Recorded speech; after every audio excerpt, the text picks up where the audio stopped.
बिस्मिल्लाहिर्रहमानिर्रहीम। अस्सलाम वालेकुम नाज़रीन, मैं हूं आसिम नसीर और आप देख रहे हैं हमारा यूट्यूब चैनल आसिम सीरीज। नाज़रीन, मेरे साथ मौजूद है मशहूर व मारूफ astrologer numerologist doctor Mohammad Ali साहब, जिनका व्हाट्सएप नंबर हमारी स्क्रीन पर मौजूद है। अगर आपको रब्ता करना है तो नीचे दिए गए नंबर पर रब्ता कर सकते हैं। इसके अलावा जिसने अभी तक हमारे चैनल को सब्सक्राइब नहीं किया तो बराए मेहरबानी हमारे चैनल को सब्सक्राइब भी कर दें। अस्सलाम वालेकुम डॉक्टर साहब, क्या हाल है, कैसे हैं आप? वालेकुम अस्सलाम रहमतुल्लाह। अल्हम्दुलिल्लाह, आप ठीक है जनाब? अल्लाह ताला का बड़ा करम है डॉक्टर साहब।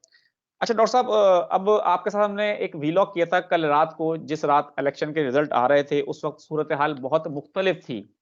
जो जीत रहे थे वो सुबह हुई तो हार गए, और जो हार रहे थे सुबह हुई तो वो जीत गए। और लोगों ने कहा भी हमें कि आपने रात को बता दिया कि यास्मीन राशिद जीत रही हैं, वो तो हार गईं। ख़ैर, वो अभी हमारे हिसाब से हारी नहीं है, इंशाल्लाह अभी देखें कुछ ना कुछ होगा सिलसिला। और आपको पता है कि सलमान अकरम राजा तो अपना लाहौर हाई कोर्ट जा चुके हैं।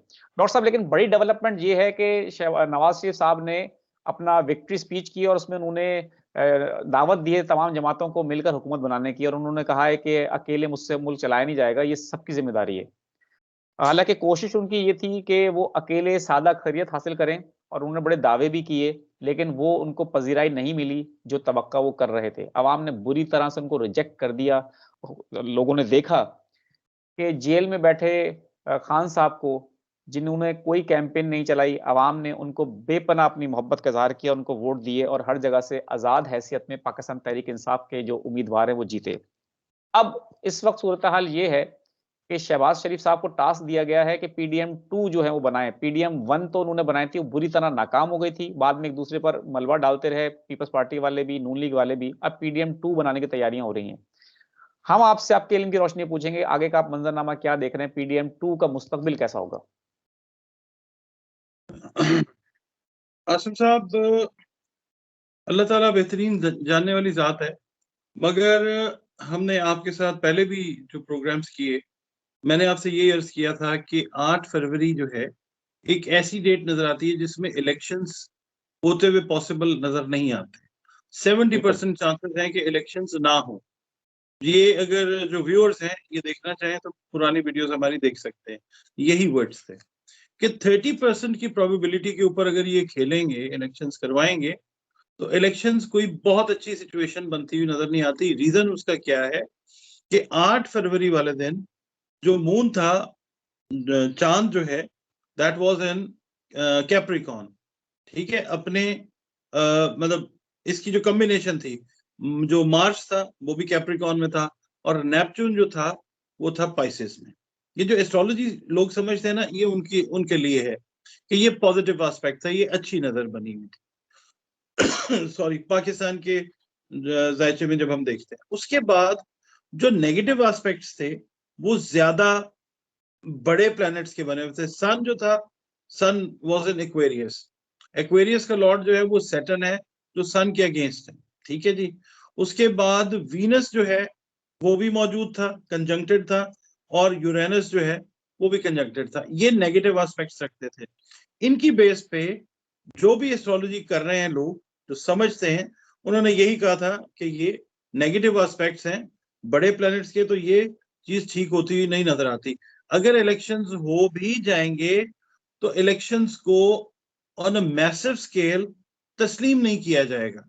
अब यही होता हुआ नजर आ रहा है या नहीं हो रहा कि जी बिल्कुल। इलेक्शंस जो हैं हो तो गए हैं, मगर जिस तरीके से हुए हैं या जो भी मामलात हुए हैं, वो बहुत सारे डाउट्स जो हैं वो क्रिएट हो गए हैं लोगों में, और लोग उनको एक्सेप्ट नहीं कर। तो मैं ये समझता हूं कि ये जो पोजीशन है ये लास्ट नहीं करती। ये पोजीशन जो है अभी अभी इस वक्त, ये जो फरवरी का महीना है, 13 या 14 फरवरी को पोजीशंस प्लैनेट की फिर चेंज होंगी, ठीक है? और उसमें ये होगा जनाब कि मून जो है वो सैटर्न वाले प्लैनेट के साथ ज्वाइन होगा, और मार्स जो है वो प्लूटो के साथ ज्वाइन होगा। ये सदियों के बाद एक पोजीशन बन रही है। मार्स जो है ना आसिम साहब, ताकत को जाहिर करता है, मगर प्लूटो जो है वो इससे ज्यादा ताकतवर बड़ा सैयारा है, बड़ा बड़ा प्लैनेट है। तो जब प्लूटो के साथ मार्स कंजंक्ट होगा, ताकत बढ़ेगी, मगर मार्स की जो ताकत है वो मॉडरेशन की तरफ आएगी। प्लूटो जो है वो डोमिनेट करेगा। प्लूटो 19-20 साल के लिए एक्वेरियस में बैठा है आके, ठीक है? और इसका मतलब ये होगा कि जो इदारे जिनका ताल्लुक पाकिस्तान की डिसीजन मेकिंग से है, ताकत से है, उनके ऊपर प्लूटो का इम्पैक्ट इस तरह से आएगा। 13-14 फरवरी की मैं बात कर रहा हूं कि उनका तर्जे फिक्र, तर्जे सोच और उनका जो है ना कंडक्ट टुवर्ड्स मैसेज, वो चेंज होगा।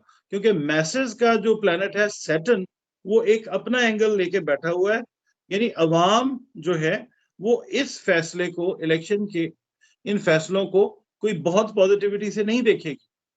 बिल्कुल। फिर अदलिया जो है, उसका जो प्लैनेट है जुपिटर, उसकी एक अपनी पोजीशन है, वो सीधा हुआ है। अब अदलिया का अहम तरीन हिस्सा वकला जो है वो आपको इन एक्शन नजर आएंगे। तो ये है कि एक किस्म का अनरेस्ट जो है वो कहीं ना कहीं डेवलप होता हुआ नजर आएगा और वो परसू करेगा काफी अरसे तक। बिल्कुल ठीक है डॉक्टर साहब, हमने अदलिया की बात की।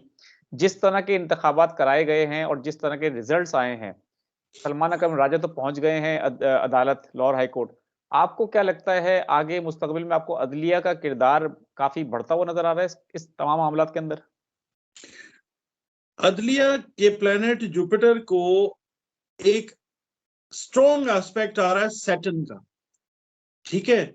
और सैटर्न और जुपिटर के ये एस्पेक्ट्स जब एक्सचेंज होते हैं, इसका मतलब ये है कि जो फैसले पास्ट में हुए उनसे रिलेटेड कुछ फैसले तो आएंगे, और जो सैटर्न है अवाम उन फैसलों के को मतलब अच्छी नजर से शायद ना देखे। इख्तलाफ करना तो सबका हक है ना, एहतराम के साथ। तो वो चीज जो है, एक लिफ्ट जो है वो क्रिएट करती हुई नजर आएगी। अदलिया फैसले जरूर लेगी और कुछ चीजें ऐसी होंगी, जैसे अभी हमने देखा है कि हमारी आला अदलिया के कुछ जजेस ने इस्तीफे भी दिए हैं। तो ये है कि कुछ चीजें जो हैं अदलिया के हिसाब से वो अब सीधी भी होने जाएंगी, जो लोगों के और ज्यादा हक में आएंगी। पहले जो हक में नहीं आई है, लोगों को मालूम है कि किसने क्या किया या क्या फैसले हुए, किसको फायदा दिया गया। अब वो चीजें काफी हद तक चेंज होती हुई नजर आएंगी और उसके अंदर एक बड़ा रोल जो है वो वकला का होगा। बिल्कुल ठीक है, बड़ा रोल होगा वकला का। हम वापस अपने मौजू की तरफ आते हैं। डॉक्टर साहब, आपको लगता है कि नून लीग और पीपल्स पार्टी मिलकर हुकूमत बना सकते हैं? आसिम साहब, ये अनलकीली दोनों ऐसी पार्टीज हैं पॉलिटिक्स की पाकिस्तान में कि जहां पे इनके अपने मफादात आते हैं, ये इकट्ठे हो जाते हैं। पाकिस्तान के मफादात को इन्होंने किस तरीके से गवर्न किया है, किस तरीके से रूल किया है, ये कोई ढकी छुपी बात नहीं है। तो ये फिर एक जो है ना, क्या कहते हैं, पीडीएम हिस्सा दोयम जो है ना, ये बनने जाएगा। जो उन्होंने पहले किया, ये उससे अब डबल जो है वो करने की कोशिश करेंगे। अवाम पहले जो है वो रिंस हुए हैं, अब वो स्क्वीज होंगे।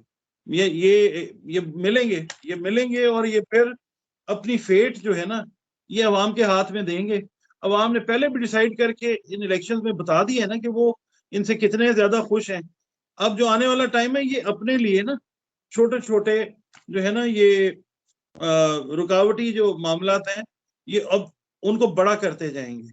ठीक है, ये चीज जो है ये अब एक खलीज ऐसी बनेगी इनके और बीच अवाम के, जो जो पाटनी मुश्किल होगी, जो मतलब मिलनी मुश्किल होगी।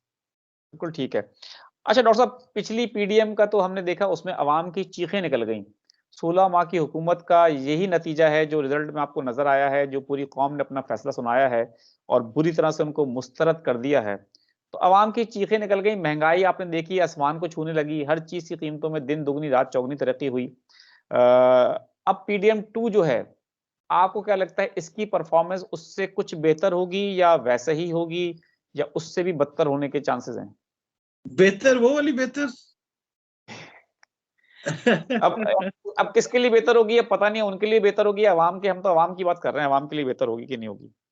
हम कीड़े मकोड़े जो है ना, इस दफा थोड़ा सा निकलेंगे। हम बताएंगे कि भाई हमें ये चीज जो है ये पसंद नहीं है, क्योंकि मैं जोहल का इम्पैक्ट देखता हूँ कीड़े मकोड़ों पे, वो बहुत ज्यादा इस वक्त जो है ना चार्ज है।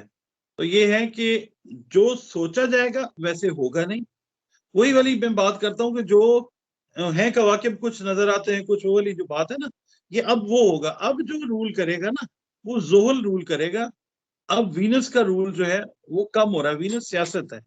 अब अवाम जो है वो बहुत सारी चीजों में, देखें ये इलेक्शंस जो हुए हैं, एक बंदा कहीं बैठा हुआ उससे सारों को शऊर दे दिया है कि भाईजान ये सही चीज होती है और ये चीज गलत होती है। आप उससे लाख इख्तलाफ कर लें, उसकी पॉलिसीज को नापसंद कर लें, उसकी शख्सियत को आप जो है वो कह दें जी वो मैं ये ऐसे नहीं बोलता, वो सही चीज ये नहीं पढ़ता, वो कुरान की आयत ठीक नहीं पढ़ता, आप कुछ भी कह लें, वो अल्लाह के और उसके बीच है। मगर उसने मामलात को जो है वो बिल्कुल ऐसे ओपन कर दिया। अब जो सिचुएशन है, अब मैं इसको देखता हूँ प्लूटो और यूरेनस के तनाजुर में भी। अब तहजीब व तमद्दन, तर्ज फिक्र, तर्ज रिहाइश वो बदलने जा रहा है। वो अब चेंज होगा। अब लोग जो हैं वो चेंज हैं, वो पहले वाले लोग नहीं हैं। अब ये तहरीकों का दौर है दुनिया के अंदर। जो ये जो यूरेनस तुलू हुआ है ना, ये तहरीकें चलेंगी जो आज से 100 साल, 70 साल, 80 साल, 90 साल पहले चल रही थी। वही रिफॉर्मेशन जो है ये दोबारा से बहुत सारे ममालिक के अंदर, बहुत सारी सियासतों के अंदर, बहुत सारी रियासतों के अंदर ये चीज अब होने जा रही है। बिल्कुल ठीक है। अच्छा डॉक्टर साहब, अगर ये पीडीएम 2 फॉर्म हो जाती है, बन जाती है, नून लीग पीस पार्टी दोबारा से हम नवाला हम प्याला बन जाते हैं और वो साथ में फजल रहमान को भी सॉरी, मिला लेते हैं। वो अलहदा कब जी? थे? कब अलहदा थे? नहीं, वो पिछले दिनों इलेक्शन में तो वो उन्होंने एक दूसरे पे बड़े इल्जामात लगाए ना अवाम के सामने। वो बिलावल ने हर दूसरे अपने जलसे में तनकीद की और आपको पता है मनाजरे का भी चैलेंज दिया नवाज शरीफ साहब को कई दफा कि आए सिंध मैं दिखाता हूँ आपको, पंजाब इनके अब्बा का नहीं है, हमारा हक है, मेरे नाना का हक है पंजाब। बड़े बड़े दावे हुए, बड़े बड़े, मतलब वो आपको पता है ऑन रिकॉर्ड है। इख्तलाफात तो बज़ाहिर शो किए गए कि उनके इख्तलाफात हैं और बहुत सख्त जुमलों का तबादला भी हुआ था, एक दूसरे की दुश्मनी तक उतर आए थे, जातियात पे हमले शुरू कर दिए थे। अवाम को लेकिन सिर्फ ये सोचते हैं हम कि शायद अवाम को बेवकूफ बना के वोट लेने के लिए था। जैसे ही वोट मिले अगले दिन फौरन बिलावल भुट्टो जरदारी जो है वो अपना अपने वाले साहब के साथ आ गए मिलने के लिए शहबाज शरीफ से। मुझे पर्सनली बिलावल साहब से उम्मीद नहीं थी, लेकिन खैर हमारा सवाल ये है कि डॉक्टर साहब कितने अरसे चलेगी हुकूमत? अगर ये बन जाती है इस तरह की हुकूमत तो कितने अरसे चलती नजर आ रही है आपको? जब हम छोटे होते थे ना, तब भी, बड़े हो गए तब भी ये गेम खत्म नहीं हो रही गुड कॉप बैड कॉप की। ठीक है ना? ये वही चल रही है। ठीक है। और वो वाली बात कि you scratch my back, I scratch yours, ये वो वाला काम है जो चल रहा है। और ये जब तक ये लोग हैं मर्दाने कलंदरान, ये ऐसे ही रहेगा। मगर ये है कि अब अवाम इनको ये करने नहीं देगी। बहुत हो गया, इनफ इज इनफ वाली बात होती है ना। अब अवाम ने फैसला अपना दिया, तो ये बहुत ज्यादा अरसा, वो कहते हैं ना, ये काठ की हंडिया जो होती है ना, वो बार बार नहीं चूल्हे पे चढ़ती होती। तो ये काठ की हंडिया इतनी दफा चूल्हे पे चढ़ के ना सड़ के सुहा होने वाली हुई है। तो ये अब नहीं चलेगी। ठीक है। ये अब आप 2 4 6 भी जो मैं आपको कहता आ रहा हूँ ना, इलेक्शंस दोबारा, इलेक्शंस दोबारा, ये आसिम साहब देखिएगा ये वही वाली चीज। अच्छा डॉक्टर साहब, इधर एक सवाल हम ये कर लेते हैं आपसे। दोबारा इलेक्शन तो ठीक है, आपकी एक अपनी कैलकुलेशन है, लेकिन क्या ये ऐसी कोई चांसेस हैं, ऐसी कोई उम्मीद है कि जिस तरह खान साहब को निकाला गया था तहरीक अदम एतमाद के नतीजे में, आपको लगता है? क्योंकि इस वक्त पाकिस्तान में जो अगर देखा जाए सबसे बड़ी पार्टी जो जीत कर उभरी है वो तो तहरीक इंसाफ है, इस वक्त सबसे ज्यादा सीटें उनकी हैं, लेकिन अभी वो पार्टी नहीं है तो इसलिए उनके आजाद उम्मीदवार हैं। लेकिन हम ये बताते चले अपने नाज़रीन को, आजाद उम्मीदवार भी हुकूमत बना सकते हैं, लेकिन अभी वो हुकूमत बना नहीं रहे। ठीक है, वो सारी बातें एक तरफ, लेकिन अब वो कह रहे हैं कि इंट्रा पार्टी इलेक्शन कराएंगे। इंट्रा पार्टी इलेक्शन अगर होते हैं उसके बाद उनकी एक बहुत बड़ी अपोजिशन बन जाएगी, बड़ी मजबूत अपोजिशन होगी। खान साहब के केसेस अगर खत्म हो जाते हैं, लोग जैसे प्रेडिक्शन कर रहे हैं कि अप्रैल में, मई में, जून में बाहर आ जाते हैं अगर, तो आपको क्या लगता है, क्या ऐसा हो सकता है कि इलेक्शन अगले ना हो और ये हुकूमत डेफिनेटली चलनी तो है नहीं, ये कंपनी नहीं चलेगी, वो जो लोग कहते हैं ना, तो वैसे ही ये अपना ईंट कुत्ते वाला बैर वाली बात है इनकी तो आपस में, तो ऐसा हो सकता है कि पंजाबी 4-6 के बाद? पंजाबी कहते हैं अब यार नहीं हो सकता। हाँ जी, तो 4-6 महीने बाद ऐसा हो सकता है सर कि खान साहब इतनी मजबूत पोजीशन में आ जाएं कि वो तहरीक एतमाद मूव करें और साथ में कोई भी एक छोटी सी पार्टी मिलाएंगे और वो हुकूमत फॉर्म कर लेंगे? आपको लगता है ये ऐसा मंजरनामा बन सकता है? खान साहब का जो है ना टाइम, वो शुरू होता है, वैसे तो शुरू हुआ हुआ उनकी बर्थडे से। चीजें उनके मुखालिफ जाके इनफैक्ट उनके फायदे में जा रही हैं। ये मैं लोगों को समझाने की कोशिश कर रहा हूँ। जो समझ गए वो समझ गए, जो नहीं समझे फिर उनके कमेंट्स आते हैं जले हुए। कोई बात नहीं, सर आंखों पे। बात ये है कि मार्च में जिस वक्त ये एरीज ने तुलू होना है ना, अमल ने, तो खान साहब का जो है मार्स वो स्ट्रांग है। उनके पैदाइशी जायचे में इंतहाई स्ट्रांग है, ठीक है। तो खान साहब का टाइम वहां से शुरू होगा, मार्च यानी अप्रैल मई, ये महीने इस तरह के होंगे कि डे बाय डे डेवलपमेंट्स जो है ना वो खान साहब के हक में अभी आएंगे 2-3 फैसले खान साहब के खिलाफ कड़ाकेदार किस्म के, और आप देखिएगा। मगर ये होगा कि मार्च अप्रैल से जो है ना खान साहब इस पोजीशन में आते जाएंगे। ये वही वाली बात होगी कि ये वाला काम होता हुआ नजर आएगा। और एक बड़ी चीज आपको मैं बताता हूं कि तर्ज हुकूमत जो है ना पाकिस्तान का, वो प्रीमियरशिप से निकल के प्रेसिडेंशियल साइड पे चला जाएगा।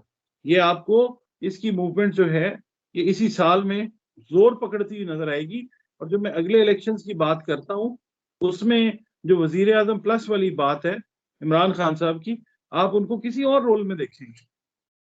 बिल्कुल ठीक है डॉक्टर साहब, बहुत ही आपने बड़ी प्रेडिक्शन कर दी और हो सकता है ऐसा हो भी जाए, क्योंकि पिछली दफा भी जब खान साहब हुकूमत में थे तो इस तरह की खबरें आई थी कि वो प्रेसिडेंटशिप ज़्यादा चाहते थे कि वो तर्ज हुकूमत हो।